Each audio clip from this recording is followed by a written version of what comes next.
Welcome to this episode of Covenant Marriages, where we have real conversations with the aim to build your marriage and strengthen your marriage. And in this particular season, we are focusing on growing the couple and growing the marriage. My name is Omo.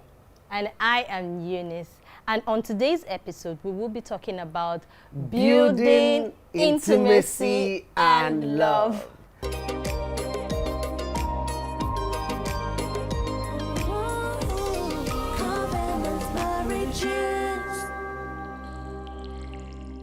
It's still Covenant Marriages. Thank you for staying with us. Today on Covenant Marriages, we will be treating the topic building intimacy and love. And we have the right couple to answer our questions and all of your questions. I'm speaking of no other than Mr. and Mrs. Adeniyis. Welcome to the show. Thank you for Welcome, doctor and doctor. It's great to have you. And Dr. Dami is a public health professional. Infection control is my forte. I'm also a family life practitioner. Of course, I'm a husband and a daddy of 3. Amazing. Nice. And Dr. Fumi, my personal dentist, by the way. So I'm a dentist. I run a dental practice. I'm also head a Smile Doctor Foundation, where we offer free dental services to underserved populations. I run a retail fashion company, amongst other things. I'm a wife and a mom of 3. And we've been married for 9 years. 9 years. Yeah. Before we go into the topic, when you talk about intimacy, sometimes people think about sex. But in your opinion, what would you define intimacy as? Well, intimacy is, like you said, it's beyond just sex. For me, I would say intimacy is knowing someone deeply as much as you want to be known. So when I think of intimacy, I think of seeing. People want to be seen. And that person that sees you, that knows you, really is the person that is intimate with you. And it doesn't mean you've had sex with them, really. So intimacy is deeply knowing someone or seeing someone in a measure that you also want to be seen. Wow. Okay, for me, intimacy is being naked, and not naked physically only, but I can be naked with my traumas, with my fears, with my ambitions, with Vulnerable. who I am. I can be vulnerable and I am accepted just as I am. I'm dazed by the definition because you know me, I'm a man. Intimacy is enter bed. Sorry, the other room. But don't mind me. But this definition actually, takes us back to source. Adam, he said naked and not ashamed. So but we know that not many couples have this kind of relationship that you have explained or you've defined. So let's first start. Have you guys always been intimate like that? And how did you work your way to the level of intimacy that you currently have? Of course, it's not always been like this. Okay. I think I would say what really helped us, so we dated about 5 years before we got married in 2014. And I think what we did while we dated, laid a good foundation. Things are a lot better now than they were when we started. Of course, there were awkward moments. I remember there was a day when she just started crying, and I was shook, probably to use to say that. And she opened up and she said she felt I was driving in the sense that the kind of background I had, I went to a military, secondary school. If there are 10 things that need to be done in a day, there's a time that everything needs to be done. And then, there were things that needed to be done. And as far as I was concerned, we have to go. And, it was a lot of, pressure. And so now from the perspective, I would stand from a perspective that I understand that a lot more. And even beyond her saying, that, oh, I need a break, I think I need to rest, I already understand that. So if you ask me, I would say, of course, we're a lot more intimate now than we used to be. But within those 5 years, I wouldn't say we had a bad start.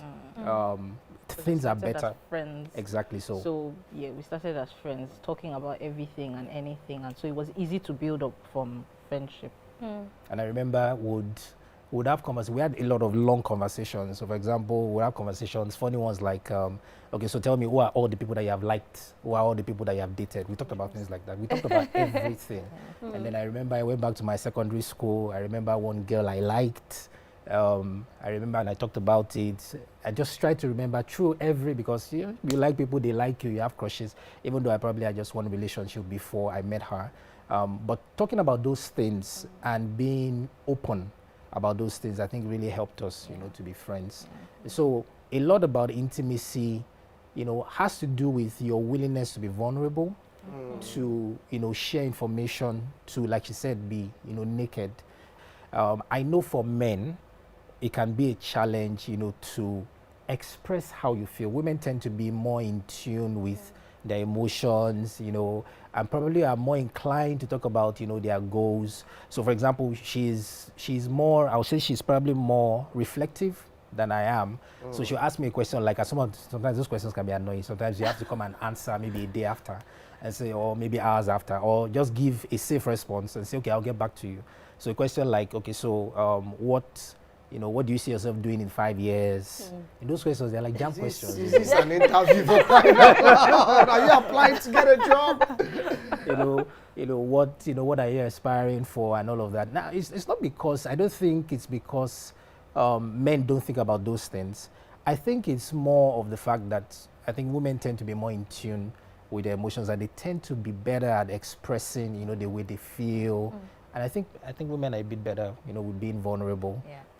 That means you've been together for 14 years, like you really know yourselves. Have there been seasons in your lives, like where any of you struggled with trying to open up? Maybe it had to do with finances, having to do with raising children, for instance. What did you do at those points? Okay, so there was a period where we went through it was a very topsy-turvy period where he had to quit his job.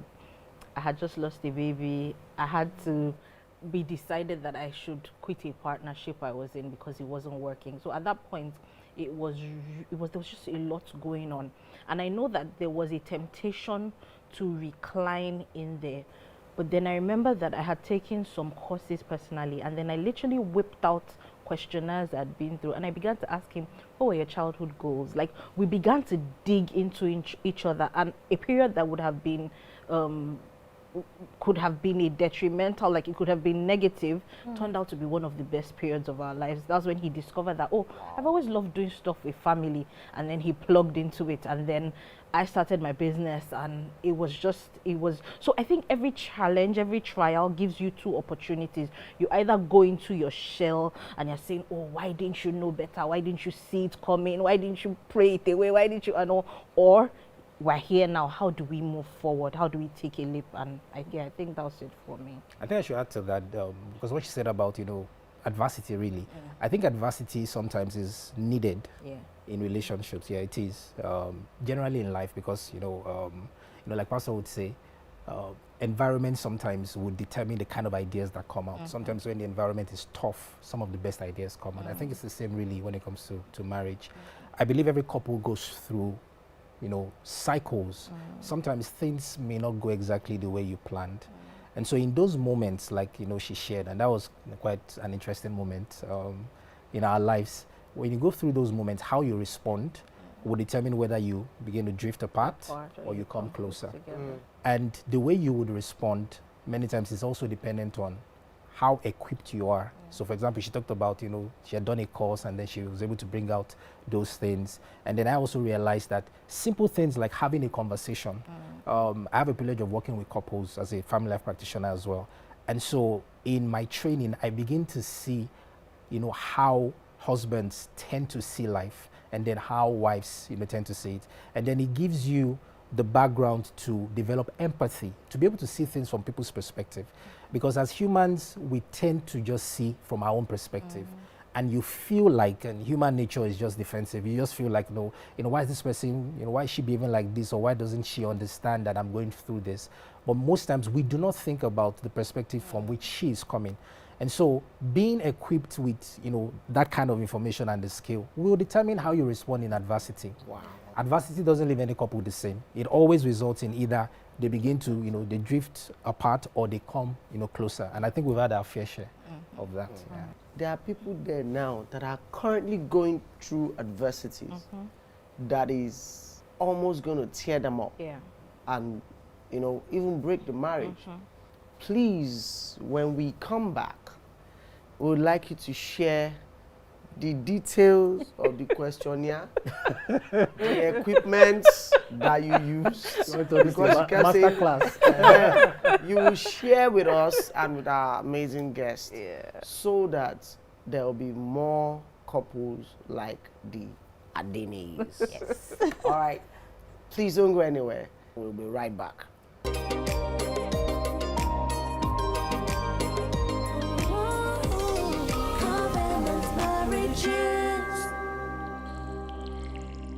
Welcome back to Covenant Marriages. You would like to know the tools and the tips that the Adeniyis used in their dark season. So let's go back to them. So what were some things? I know Oga was talking about how you pulled out some questionnaires. Women are usually like that,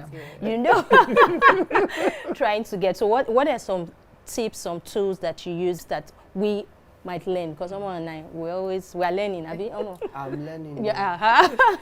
So basically, it was something that had to do with introspection, going back to your origins, like how you started, how were you as a child, what were your childhood dreams. As simple as those things are, they're indicators that drive you to your true north. So what do I really want? What do I really like? What do I enjoy doing? What do I feel God has called me to do? And then in that season, I also allowed him to express his fears. What are the things that you're afraid of? How has this event hurt you?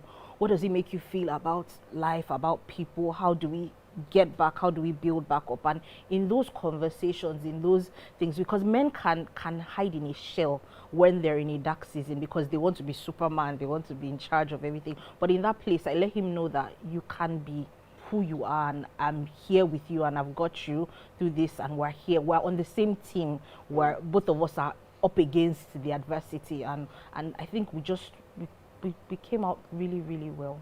How did that make you feel?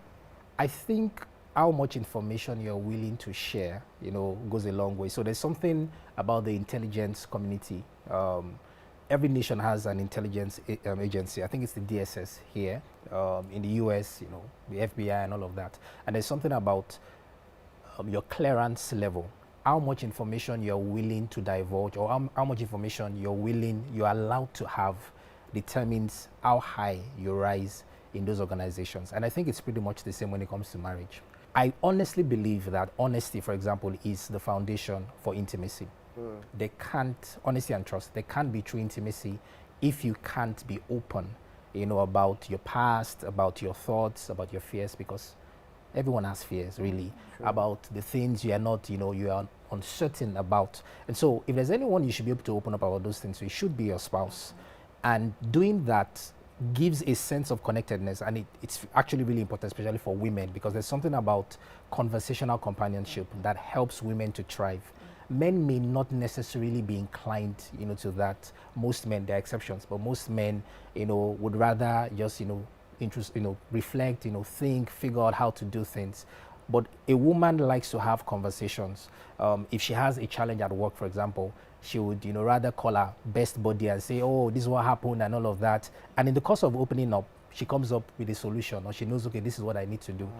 A man will probably just think and sit in a place quiet for a while, and he thinks, okay, I'll do this, and do this. So the fact that a man is willing to open up about the things that he is not so macho, in the areas where he's not so macho, actually is a very vital way to build, intimacy.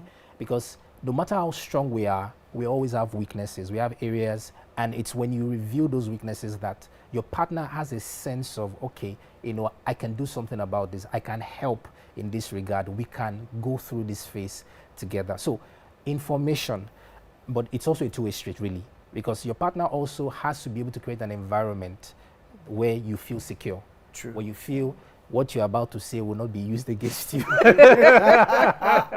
And So you don't plead the fifth. exactly. So I think that's critical, and it's something that from the period when we dated, and I think maybe that's a blessing of dating for a long time, and also from school, because we took a lot of walks, we talked about almost everything, yeah. And so that you can open up about even some things that you probably were not exactly proud of. Yeah. Those days in school, they'll say you write about a day I will never forget. Yeah. You can open up about those things. That gives the person a sense of stake. I have a stake in this person. Yeah. Sure. Because he is willing or she is willing to share that. So everything we've been talking about, we've not even got into sex. So intimacy is huge. It's Yeah. bigger, than sex. Sex can be, a crowning moment, but all of this has to be in place. Okay. I was just waiting for you. What are you waiting for? So, is intimacy just conversations? What are the practical ways that you have built intimacy? You mentioned now that you took long walks and Yeah. all that. So, can you dive into all the different ways that, well, first, the large spectrum of intimacy, and then the ways that we should plug it, especially in a city like Lagos? When there are more Or you more are likely- okadas you are to more likely affect to your be long intimate- walks. Long walks. Yeah. Or more likely to be intimate with the traffic. Yeah. Exactly. Thank you. Yeah, so of course, intimacy, there's intellectual intimacy. Yeah. And I think that's, there's all potential in that area. And that really is building connections by, things that are of intellectual nature. So, talking about, what you like to do, talking about, the kind of business you like to run, or, I want to build a foundation. She spoke about, Smile Doctor Foundation. These are some of the things she had talked about, years back. Or I wish I could, travel. I wish I could help, this population and all of that. So there's intimacy at that level. Of course, there's physical intimacy, which is also closely linked, to sex and all of that. There's emotional intimacy, but, let's forget about all the classifications. Let's really talk about, okay, how do you practically, develop you. intimacy? The first thing I would say is that there is no substitute for time. Yeah. Spending time with your spouse, there's no substitute. Now, couples, for example, that are in long distance relationships, that becomes a challenge. Both of us do not believe in long distance relationships. We've never believed in it, just our personal position, because we honestly feel that you have to be in the same room with that person. There are things you can do via technology and all of that, but it doesn't make up for being in the same space with a person. And so we have to make our time. And I think one of the things we did from the get-go was that we structured our lives and our family such that we always ensured that we had time. We had opportunities to spend time with each other. Of course, there are work demands and all of those things, but you have to, spend time together. And then it's not just about spending time together, it's also about what you do when you're together. And so things like learning a skill. Recently, we started learning how to swim. Together. Yeah, together. Wow. So it was, she should take credit for it, because she insisted that, the kids must learn how to swim last year. And so we would go usually on Sundays and we just watch them swim and all of that. And then our little baby, she would have to get into the pool. I didn't want to get into the pool. I had taught myself how to swim. So I didn't really know how to swim and all of that. But now we're learning how to, swim together. When you engage in activities, We work out together. we also work out together. When you engage in activities where you are learning something, and there's something about developing, I don't want to sound too technical, you're building neurons. When you learn something new, your brain develops neurons. It's like you're developing new connections. When you do that with your spouse, it is easier to develop emotional connections. So instead of just learning something by yourself, it is actually smarter that you learn it with your spouse, as long as both of you are interested in it, or the other person commits to being interested in it because of you. And then playing together, that is very, very important. And maybe I'll allow her to, because she's the enjoyment minister of our family. So she'll talk about playing together. But there's something I discovered watching our kids. I noticed that you can connect with kids a lot more when you play with them. Yeah. The truth is that for adults, it's the same. It's just that life has happened. Yeah. And so sometimes we forget. We do a lot of games. We have board games at home. He's into the video games. and not, but I give it space there and all, and then I prioritize outings, outdoor activities. So maximize. If you live in Lagos, there are numerous beaches. Take out time once a month, once in a quarter. Go to a beach with your children, with your spouse. We prioritize getaways. Yeah. For a long time, it was just in Lagos. We've done some internationally, but whatever your budget can handle, if it's an Airbnb, drop the kids somewhere and just you and your spouse be together. It is so important. Having holidays, having breaks alone with your spouse.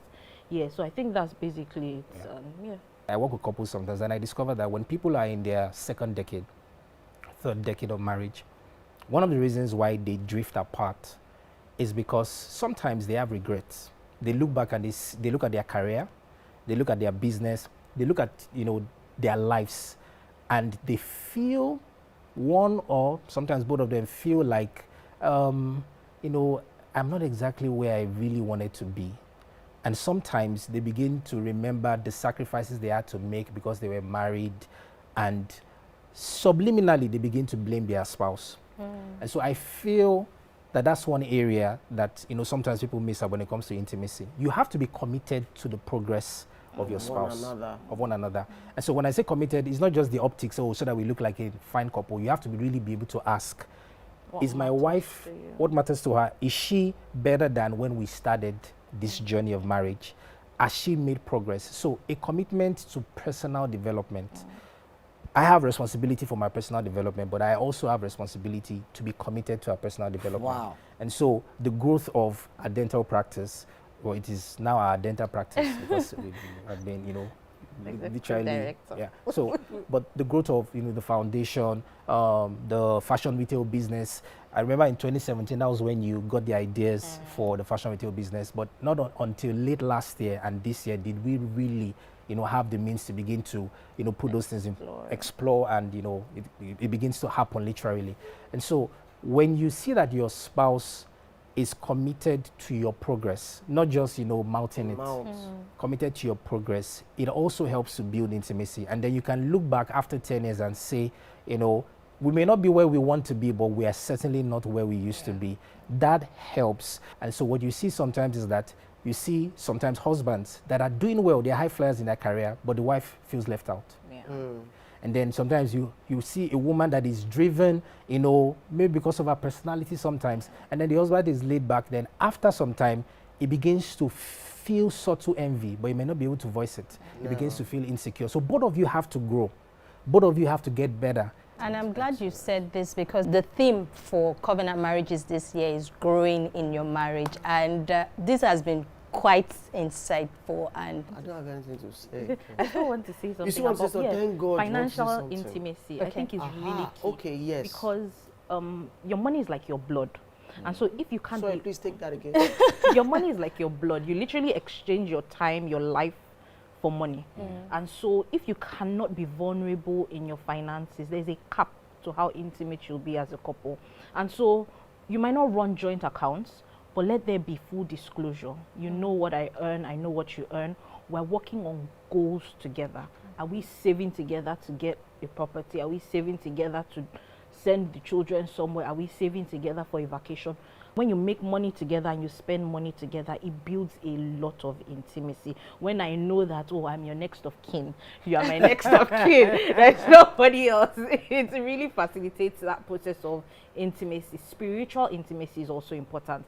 Can I count on you to pray for me when I'm down? Can I count on you to pick something in the spirit when something is amiss? And so you can't achieve that place of full intimacy without financial and spiritual intimacy, I've found over time. As she was talking about spiritual intimacy, I actually remembered something. The power of words. Words are very powerful in marriage. And it's something that, we're proud of. Yes, we've had times where we didn't agree. We've had, times when, it was tough, conflict and all of that. But I don't think we've ever had a time where we exchanged words and insults and all of that. And it's something that I feel, so beyond not exchanging, insults and all of that, the way you speak about your spouse in their presence and in their absence, that is very important.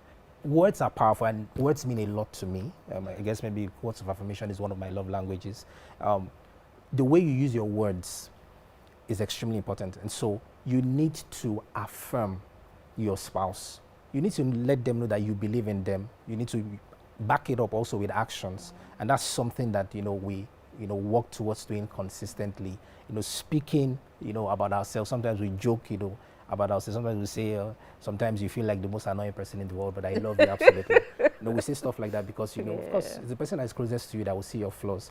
But, even if I'm away for, hours or a day, she knows that this guy absolutely loves me.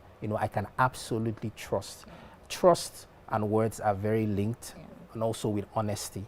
And so you can't, if you really genuinely, love your spouse and you want to build intimacy with them, you can't speak evil of them. True. And so as a husband, it's your responsibility to bless, your spouse. And as a wife, it's a responsibility to also bless you, to affirm and to support you with the words, that she uses. And so we can't talk about intimacy without talking about the use of words, really. Very important. Very powerful. Wow. So are you saying that you've not, yes, you mentioned that time when you had an issue and you've not had a bad day and you felt like doing things. You are always intimate. Are you always intimate? Of course not. We're not always intimate. But they Now, speak words. They speak words. Calmly, not like, all right. So in moments when the intimacy is quote unquote Waning. threatened, how do you build the bridge? How do you mend the gap and then come back to that point where you are back at where you were rather than complete ground zero? I feel it's part of personal development for you to be able to, control your emotions, hold yourself back. Take a break, leave the room, just take a walk. Sir, there are some leave the room that you hear, come back here. There are some leave the rooms. Let's not go to Nollywood kind of leave the room. But I'm saying that it has gotten that bad. Yeah. But you want to rebuild. So What would you say? Yes. in rebuilding, what I would say is some things change, some things do not. I feel it helps to build monuments around when things are good. Let me put it that way. When you have created beautiful memories, it helps to build monuments around those memories so that when you're feeling down, you can go back to those memories. And I feel it's something that we do from time to time. I'll be honest with you. For us, honestly, and this is being very honest, we've not gotten to a point where derogatory words were used and where honestly it hasn't gone into that. But have there been times when we felt like why can't she see things from my perspective? Does she know what I'm going through right now? Yes, there's been those times. And so if you need to get some air, you do that, and then you come back and you reaffirm the things, the areas where you agree. You reaffirm the love that you have for this person, and then you also remember the good times. I've worked with a number of couples, and one of the things I do is when they reach out to you, they come with fire. Everybody's angry and they paint the person as the worst person. So one of the things I try to do for them is we do a gratitude exercise, for example. Talk about what were the things that initially attracted you to your spouse. You write them down. What are the things you like about your spouse? When you're in the middle of a disagreement, everything looks, bad and bleak and all of that. And so you should be able to, take a step back from that. And for a lot of couples, more things are going for them than the things that are not. For most, not all. And that's the honest truth. So your perspective is extremely important. You have to be able to see things, from the right perspective. And for me, by principle, I never speak when I'm angry. So I would rather take a break. I will write things down. I can even send you an email. That's how I am, like, just so that I process my thoughts. I don't want to spoil something in the moment because of emotion. So and then by principle we have agreed no raising voices at each other. It almost happened. I remember it was sometime last year where there was a miscommunication. I didn't communicate to him about something, and then he felt I was being disrespectful, and then he was upset, and then he rarely ever gets upset. But when he gets upset, maybe asking the Holy Ghost to answer the question and all. And then I just said, just remember that we do not speak to ourselves this way in this family. And so take a break. When you clear your head, come back and we'll have this conversation. And so we do that, and then we have conversations, and we try to be objective. That's a lot from him, because I can be very this is how I feel, but that's not what it really is. So he's brought a lot of objectivity in the way we have conversations. So we have objective, reasonable conversations with each other and work through things together. Every couple would have to fight. You know, there's something we call the good fight. Yeah. It's better to fight on the same team Yeah. than fight against each other. And so I think the background of what we've built over time, you know, somewhere, regardless of how rough things may be, always reminds me that, you know, this baby's on my side. You know, she absolutely loves me. And so there has to be an explanation for whatever misunderstanding. And then, you know. When you say that building intimacy has also rubbed off on your children, is there a link as well? Absolutely. Yes. I remember I remember the day Lano, our daughter, she said, Mommy, was it daddy? She said, Mommy, she said, when am I going to have my own husband? Yeah. Yeah, she was about 4 or 5 there, and you know, sometimes things come out of those children and it shocks us. You know, and you know, and they're very intelligent, they're very smart. I feel the model that a husband and a wife, you know, give for the kids would go a long way in determining what their worldview would be. Sure. I also feel public display of affection, or should I say display of affection, maybe in the house, you know, also goes a long way. And so typically when our kids wake up in the morning, the first thing is that they come to our room. Sometimes we don't want to open that door. When they come and they knock, and they come, they give us a hug and all of that, because, you know, it's something that they see us do. Yes, absolutely. It's rubbed off. Rubbed off. To the parts that I like. Because this thing concerns us most. Anyway, we know what you want to talk about. No, wait. I have a You feeling. know, I have a feeling, but I'll still ask. In the beginning, you said intimacy, in your definition, you said, yes, sex is part of it. And so far, we've talked about every other part except sex. So my question, how does all these other parts that we've talked about, how does it make this one, sex, how does it make it better? Okay, so sex, the big elephant in the studio. Okay, so the thing about sex is, for us, part of what we talked about, or we talk about, is sex. I feel the missing link sometimes is that couples, especially religious, in quote, couples, feel like sex is that thing that, you know, we shouldn't talk about. And it's not surprising, and I'll tell you why. If you grew up in church, you know, like I did to a large extent, and that she also did, your parents were not, they were not excited about talking about sex. I take a poll at times, sometimes when I, you know, speak with couples, and I like to ask, 9 out of 10 of them didn't receive any form of sex education, you know, from their parents, you know, and that's the fact. And so you have people that grow up from that kind of background, and then You were told to wait exactly, until marriage. Till marriage. And so you suppressed all your emotions. And then now you're married, but you're not exactly sure how to communicate the expectation, especially for the guy. You know, the temperature is rising and the blood is boiling, and all of that. And it might feel a bit awkward to have the conversation, because nobody ever had the conversation with you, or you never saw your parents have the conversation, except if you went out of your way and maybe, you know, you learned and all of that. So it starts by having the sex talk. Talk about sex. Yeah. Talk about sex. If we're free to talk about anything, we should be able to talk about sex. Yeah. Of course, I bring up sex more often than she does, because it seems like I have more investment in the matter.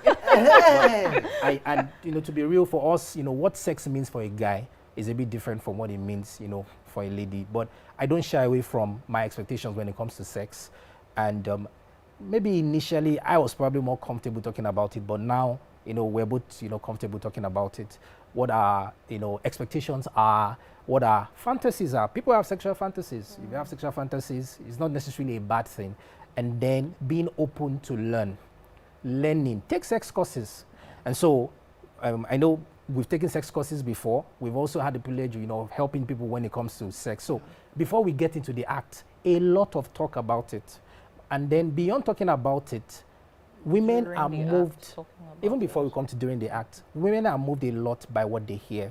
And so making snide remarks, for example, after she did her makeup, I'm sure you agree that she's looking so lovely. Yes, she is. Know, making comments about our physical attributes, it goes a long way. Sometimes, we want to spiritualize it, and you say, I'm just, I thank God I, married you. That's lovely. I thank God that you are the mother to our children. She's happy, but talk about our physical attributes. Talk about, how she's looking. I cannot say use some words here, you understand that? But some of those words you can't use here. You talk about, you say the way you feel.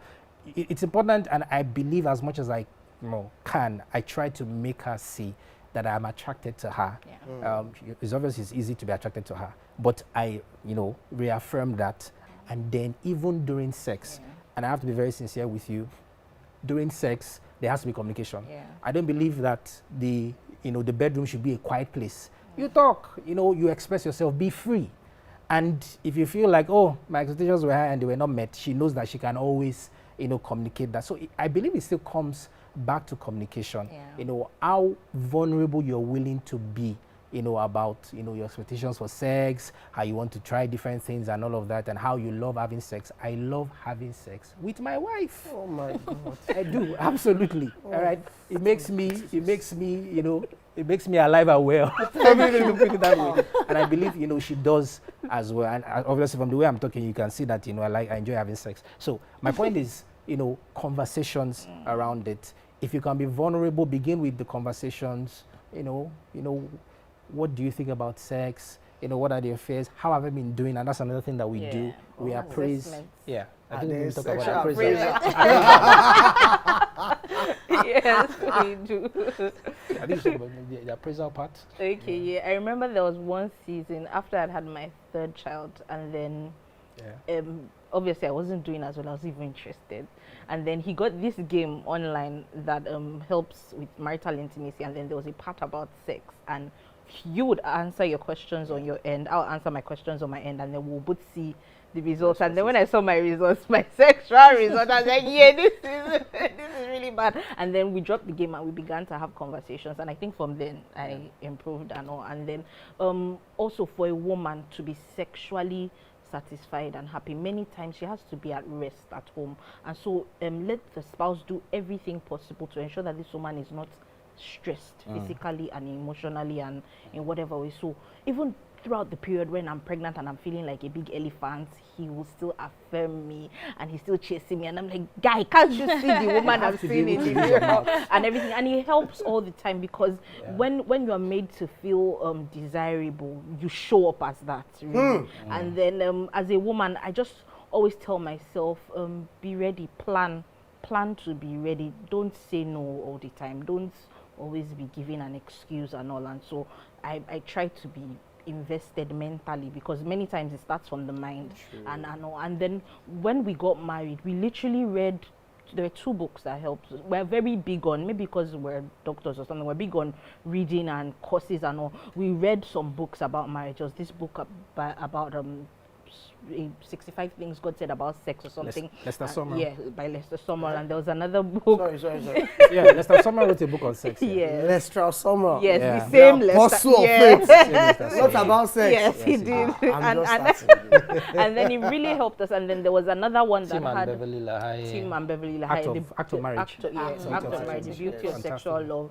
We read all that, and there was one by Dag Heward-Mills that will even show you Model Marriage. positions and all that. And yes, so that helped a lot. I know that when I got married at first, I had read Mills and Bones, and I had that expectation, and we were just starting together. We're just getting to know each other, and I wanted him to just get to it and all. And I'm like, So, and then I learned that there were different types of sex. So it's not always over the top. There are different types. There's quiet, there's exhilarating, there's makeup sex, there's healing sex and all. And then all that just helped me. And then being able to communicate.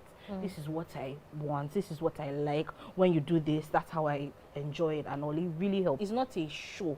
It's not trying to prove any point. It's not, oh, I'm going to show you today and all. It is a mutual. It's like a dance. It's like a dance. You are stepping on me. You are come this way, turn that way and all. And that's really how it is. And in situations where maybe one party says, I'm not ready, how do you? It's hard. It's hard. Well, of course, it's it's almost, it's very, I don't remember in our 9 years of marriage that I said I wasn't ready. How can I not be ready? Please, how can I not be ready? What's happening? I feel, or should I say I know I think it's more of a guy thing, like I said, for guys, what sex means is a bit different. Because if a guy is tired, at times I've been tired. Okay, so let me be, a bit more vulnerable here. I remember one of the toughest phases of my life. It was around the period that she was speaking about. I know it was hard. A lot was happening, and I remember one night I don't think I was that down. It was at our former place. I was down completely. I'd never been. I don't want to even get to that place again. And I remember that day she could tell, and she came and she had sex with me. I was, as in, I'm serious. I was down, and I knew that in that moment it made me realize the power of sex. Just by the act, I was a lot better. I felt a lot better because a lot was happening. A lot of things, it's a bass that you never saw coming in 10 years. And just by doing that, I knew it wasn't that she necessarily felt like having sex, because we know that most times, men are the ones that make the move. But she knew in that moment that this guy needs me. And so, of course, it's almost unlikely that a guy would turn down. But more often than not, there are times when she said, she's tired and all that. It is hard, but you just have to understand, that, there'll always be, another time and everything. And there's some times when I say, oh, I'm tired, he will now start, he'll go and smart. look for food. He will say he wants to massage me. He will just try to be, and I say you're being nice because you're looking for something and all, but in the end, it's hard to resist kindness. And so it's covert, yes. covert strategy. So if you're a wise man, yes, you would. start saying, what do you feel like eating? Do you want juice? He knows the things I like, so he'll now start Part offering of me. the intimacy. And so he starts all that, and then it's easy to just open up and say, I'm just tired, and then it's easy to just go in there. It's beautiful to laugh about this, but I know that there are a lot of married couples that don't enjoy sexual satisfaction. It's not funny, honestly, and privy to, in a position of trust, when people open up. If you are watching, and as a couple, especially a Christian couple, if you are not enjoying sexual intimacy in marriage, please ask for help. Yeah. I think it's extremely important. Sex is powerful, very, very powerful. There are things that go on subliminally between couples that, if their sex life is good, those things will be sorted out. Yeah. Yes, they are. The subtle things add up. Things add up. Especially in the early phase of marriage, the guy is making sacrifices, is going all out of his way to ensure that, the marriage works. The lady is adjusting, adapting to being somebody's wife and all of that. So it takes a lot of commitment. But if sex is not working on top of that, and that continues for a long time, resentment begins to build. Because the satisfaction that a person receives physically, emotionally, and even spiritually in secured marital sex is huge. And that, she said something about healing sex, and that in itself can resolve some little things that I do not even know, are there. So if you're watching us, please ask for help. God designed sex to happen in marriage. And so it's a paradox that you have sometimes people that, in quote, shouldn't be having sex, and they are excited about it and flaunting it. And then those that God has are designed to have it, and then you're suffering in silence. So it is not normal. It is not normal for your sex life to go down. People say things like, oh, as you get older. Research has shown that sometimes older people that have built the right foundation, they even enjoy sex a lot more in their later years. And so something is not right if that is the case. And it can be addressed, it can be fixed. God's desire is that we enjoy sex. And the Bible has a lot to say about sex than we even sometimes. Guys, you can tell that we've been having a great time. And more importantly, there is a lot of nuggets and solutions that have been proffered on the subject and the issue of intimacy in marriage. Guy, intimacy is not just sex. Closing words, please. You can do life with someone who you see, and you can grow together, and you can have it. You can have this, and I believe this strongly. So don't give up. Keep trying. Get help if you need to, but you can have that thing you desire in your marriage. I would say everything about us, our work with God, our relationship with our spouse, the quality of work we do on the job and all of that, they're all intertwined.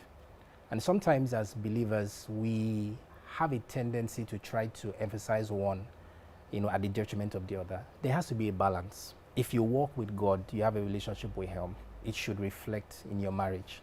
And so God is interested in your marriage. God prioritizes marriage. And so you should place priority on it. The tendency many times is, and this is especially for guys, sometimes men, you have responsibilities, a lot is expected of you, you are the man of the house, you have to lead. And there's a tendency for you sometimes to focus on your career and other things at the detriment of your home, at the detriment of family. The person you're going to spend most of your life with is your spouse, most times. With your kids, you probably have maybe 20, 25 years thereabout. Every parent's dream is that, the child will someday leave the house and they have their own life, and all of that. With your parents, you have maybe another 30 years. Of course, you go visit. But your spouse is somebody that you're going to spend a better part of 40, 50 upwards years, if Jesus tarries. And so invest in your marriage. You will reap the benefits. It's an investment and it pays big. Well, your marriage is worth fighting for, and that is what covenant marriages is all about. I would like to thank you for an amazing session. So as part of the things we do in covenant marriages, we can't leave you, leaving our home without a gift. So we would like to present this to you. Omo, isn't it lovely? Aren't they lovely? Yeah.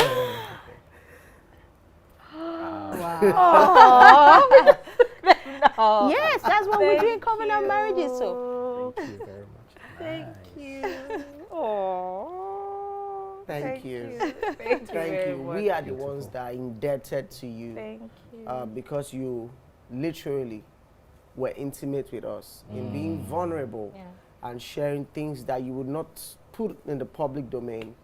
You came to share with us. So we're very grateful to have you. we are on YouTube, and also you can follow us on all our socials at Covenant Marriages. Remember to share this video to be a blessing to someone. God bless you.